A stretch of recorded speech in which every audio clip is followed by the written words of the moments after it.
My name is Hope. I think my mother gave me that name for a reason.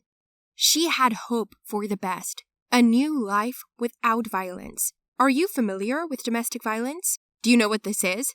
I think many families have it, but not everyone knows that this is what it is. I think many people think that this is the norm. I'm going to tell you a story about my family. My mother was 20 years old when she met my father. She said that they met at university and it was love at first sight. They started a relationship and Dad proposed marriage to Mom a month later. She agreed. After that, something began that you can never be prepared for. Dad started drinking a year later when he lost his job. He had a good job and couldn't believe he'd lost it. Only my mother started working. She was pulling on their little family, which hurt Dad a lot. Sitting at home, he began to drink. First once a month, then twice and every day. My mother didn't notice how it happened. In short, he launched himself completely, even stopped shaving. A year later, it turned into a real nightmare. My mother did not have time to earn money. My father already sold everything from the apartment. Their situation was complicated by my mother's pregnancy. On rare days of a sober dad, he surrounded my mother with love, care, and rejoiced at the imminent birth of a child. But when he remembered about alcohol, he raised his hands to my mother. He hit her on the head, arms, legs, kicked her in her pregnant stomach, sometimes set fire to her clothes. My mother's entire body was screaming in pain. Each of her scars told of a day when my father had been drunk. So it became a walking book. The idea of leaving him was not even considered, because she was so brought up. They say once he hits, then she loves, and if she married him, then bear with it to the end. My mother had a difficult birth. The pregnancy was problematic.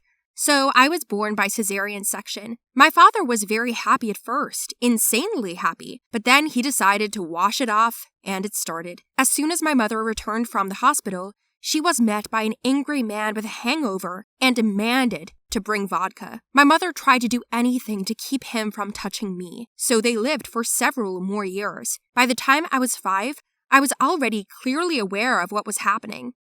I still remember trying to protect my mother when he swung his fist at her. As a result, I was hit, fell to the floor, and broke my arm. My mother perfectly understood this pain. By that time, she already had almost everything broken. All her ribs, arms, legs, 6 concussions, and an ever-blue body with bruises. We were already known by local doctors. Neighbors called the police, took my father to the station, but my mother did not write a statement. He would come out, say thank you, and beg for forgiveness on his knees. And 2 days later, the picture would repeat itself. I grew up in this environment. I don't know any other environment, except from stories. When I became a teenager, I realized that I could not communicate with boys. That is, at my age, almost all my classmates had relationships, first kisses, love, and so on, and I could not even imagine for a second that someone was next to me. I didn't have many friends either. The girls were a little squeamish about me because I was poor, almost always wore the same clothes, and didn't really communicate with anyone. I will emphasize once again, I thought that such a situation in the family is the norm. That was until I got a job. On my 18th birthday, I went for a walk around the city and accidentally saw a leaflet with the inscription, "Waitress required." Since I had experience in the service sector for a long time, I quickly got a job in a cafe. This money kept me afloat while my mother was still in the hospital with bruises. There, I got into a conversation with one of the visitors, and she invited me to work in an international organization. She said that I would study there and learn a lot about what every girl needs to know. I agreed and came to the organization's office on the specified day. I saw a lot of women there. All of them were of different ages, races, and religions, but one thing was common. They were all beaten at home by their husbands, or they were born in such an environment. From there, I learned that there are a lot of people like me in our city, but many people are silent about it because they are ashamed, because they consider it the norm, because they are threatened, or because they are under moral pressure. So the concept of family violence is not normal. It turns out that it happens that the husband beats his wife, then the police took him away, and his relatives, finding out about it, put pressure on the wife, and she wrote a statement that nothing has no claims. Is that fair? People who worked there said that most women tolerate this attitude because of not knowing what to do and where to go. But in fact, there are many organizations that provide psychological, material, and moral support to victims of family violence. I have learned my rights, and now I understand them at the legal level. I advise you all to familiarize yourself with your rights. It will be useful and give you confidence. After a while, I told my mother, and I tried to get her out of this shit. I'd already planned a new life without my father. I imagined that my mother and I were renting an apartment together, living there and finally enjoying life. But it turns out that for so many years, you can get used to such treatment. My mother began to cry and told me to go alone because there was no way to save her. I didn't want to hear those words. At that moment, I hated my father because he had crippled not only her body, but also her soul. And for that, I now don't trust people. I'm not confident. I'm afraid of men and avoid any intimacy, even friendship, for the fact that my concept of family is fear, anxiety, and danger. I do not want children and maybe do not want them ever. You may ask, what has become of him over the years? He still drinks, is very ill, and now does not even take breaks as before. The alcohol consumed him completely, and I lost all hope of an adequate conversation with him. And Mom won't leave him. It's strange, but she loves him, and very much. That day, I packed a modest bag of things and left the house. I knew that I needed a specific reboot, and I couldn't do it alone. Those people offered to help me, and I agreed. Since then, I have learned a lot, and gradually began to work in this field myself. Now I am fighting for women's rights, for the absence of family violence, for women to finally know that there is no physical violence in a real family, that it happens that you do not need to save a child from his father, that husbands can kiss, give gifts for holidays, and love, that the house is a temple, not a battlefield, and the family represents only love. So I share my story with you, so that you also know and remember it. Hello, everyone. My name is Esther. I have a few questions for you. Who is your idol? Who are you proud of? For many of us, of course, the idols are our parents. So were mine. Until I found out a terrible secret about them. I still can't believe they would do such a thing. I was always proud of my parents. It would seem that I had never met such worthy, wise people. I saw in them a constant kindness, and I wanted to be the same. I always tried to do my best at school, behave properly, copy my dad's manners, and think like my mom. I wanted to become the same as my parents in the future. But sometimes we make mistakes. We only see the surface. The more I learned about them, the more I lost respect for them. I was in the 8th grade. As a class, we decided to collect things for the children who had been abandoned by their parents in orphanages. I was taught from childhood to be kind, and I without doubt bought a lot of new things and collected all my childhood toys and books. We decided to not go to an ordinary orphanage, but to the children with disabilities.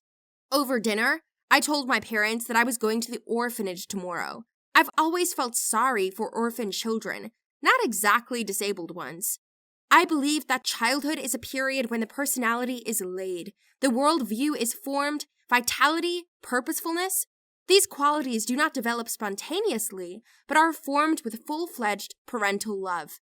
I believe that these children not only suffered psychological and physical trauma at birth, but they also have to survive and cope alone. We never discussed this with our parents, and I shared the news with them over dinner. I remember that my father got up and went to his room, and my mother's eyes started to water. I never understood what happened then. The next morning, I decided to apologize and said that I was proud of my parents, and I was sure that they would never do that.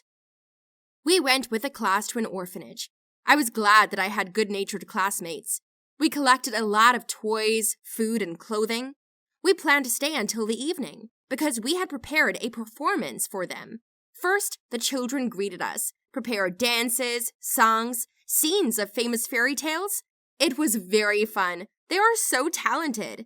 Then we showed our performance, and then there was interaction. No one was bored.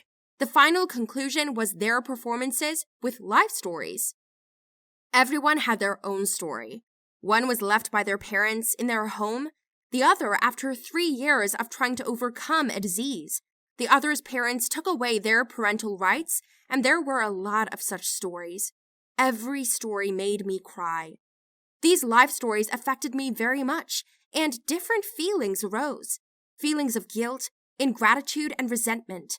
The last speaker was a girl, who reminded me very much of my mother in childhood, which I saw in a photo. I don't know why, but at that moment I was very affected by her appearance, and the story made me ask her questions. Her name is Sarah, older than me by 4 years. She was predicted to have cerebral palsy. She was injured during childbirth. I do not know whose fault it was, but at that moment for me, it was her parents who just left her to fend for herself. According to the story, her parents did not immediately abandon her.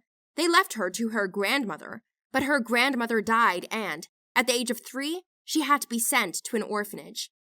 She remembers them. They visited at first. She told me how she and her grandmother loved each other, remembered her love and warmth, but from others, she never felt anything, unless it caused a feeling of constant pity. In the end, she said that she hopes and believes that her parents will come for her. Maybe they're having difficulties now, and she understands everything. Her grandmother gave her a picture of her parents before she died, and she keeps it by her heart. I really wanted to see it, and even more, I wanted to talk to her, as if I had found a soulmate in her. But the time had come to distribute the collected things and go home, and so I didn't have time. I arrived home very depressed, without mood. My soul was empty. I didn't sleep all night. The stories of all the orphans' lives affected me very much. I especially couldn't forget this girl, who was left by her parents after her grandmother's death. After waiting for dawn, I ran back to the orphanage. I needed to talk to her, to calm down. I wanted to be her friend and help her in any way I could. When I arrived, they had finished breakfast. The teachers recognized me and gave me a chance to talk to her alone. I don't know how many hours we talked. The words didn't end, and I saw myself in her more and more, and she recognized herself in me. It was as if we had known each other since birth. We started telling our secrets, and there was complete trust. I told her about my parents and how proud I was of them. After that, I asked to see a picture of her parents, because she said it was the only thing that remained of them. She kept the photo in her diary, where she wrote letters to her parents every day. I was shocked by what I saw, because they were my parents. My hands started to shake, and the photo was on the floor in a split second. Now images of my grandmother taking care of her played through my mind, and I began to understand why my parents had reacted so strangely, why she had affected me. I was too shocked to say a single word. I went home in silence and in a terrible state. I hoped that my parents would calm me down and say that there was a misunderstanding, that she's not my sister, and the picture isn't of my parents. On the way home, I wrote that we were going to have a serious conversation and asked them to get ready. Mom was home, and Dad had to leave work early. I remember that day very well, the tension in the room. Unfortunately, as much as I don't want to think bad things about my parents, Sarah was my own sister. My mother did not manage to share much with me, but my father told me how hard it was for them to accept such a burden. They were afraid, and are still afraid. I found out that they often visited the orphanage where Sarah is located and sponsored, but Sarah didn't know about it. My parents would have told me sooner or later, because you can't hide a secret like that. I admitted that I was disappointed in them, felt lonely, and in my heart doubted their love. I got depressed and didn't talk to them for a week. I was looking for a solution. I had 2 conditions. Either I go to an orphanage until I come of age, or Sarah will live with us and we will give her a full life. One day, my parents called me and offered to pick up Sarah themselves, and we had a long conversation. They repented, saying that this was the biggest mistake that they had made in their lives. Since then, Sarah and I are the closest sisters. I love her with all my heart. My parents and Sarah also quickly found a common language. I am glad that my parents corrected their mistake, because the child is not to blame for anything.